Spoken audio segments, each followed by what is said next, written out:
Ce dimanche 26 avril marquera le 40e anniversaire de la catastrophe nucléaire de Tchernobyl. Un drame toujours vivace dans la mémoire collective européenne.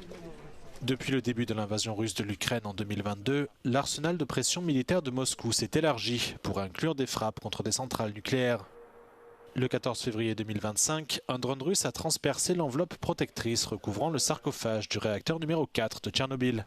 Pour le physicien français Bernard Laponche, les événements de ces 4 dernières années plaident en faveur de l'abandon de l'énergie nucléaire.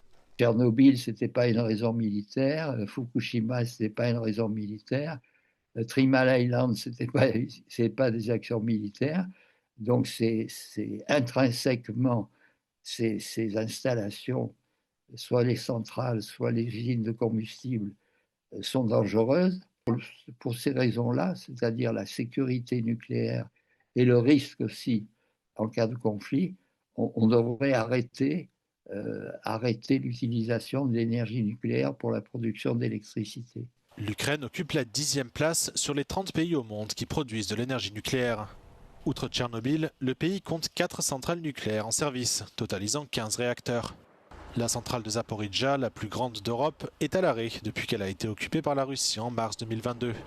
Bernard Laponche souligne que cette centrale combine plusieurs facteurs de risque. Il n'y a pas de retraitement des combustibles, c'est-à-dire que le déchet nucléaire, c'est les combustibles qui sont entreposés dans des piscines, les premières piscines qui sont proches du réacteur. Ces combustibles irradiés sont très chauds et très radioactifs, donc il faut qu'ils soient refroidis.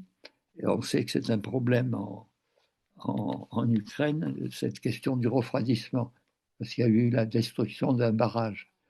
S'il y a des bombes ou des drones qui tombent sur des piscines ou des stockages de combustibles irradiés, et le résultat sera qu'il y aura une émission de radioactivité. Depuis le début de l'invasion russe, l'Ukraine a complètement cessé d'utiliser du combustible nucléaire provenant de Russie. Mais la situation est tout autre en Europe occidentale. La France en particulier considère le nucléaire comme une telle priorité qu'elle en fait un argument pour maintenir ses relations avec Moscou. Le nucléaire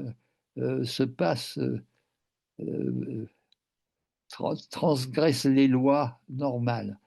C'est-à-dire qu'on continue à trafiquer avec les Russes sur le nucléaire, alors qu'on ne devrait pas le faire du fait de cette guerre. Mais le nucléaire se dispense du respect des lois internationales.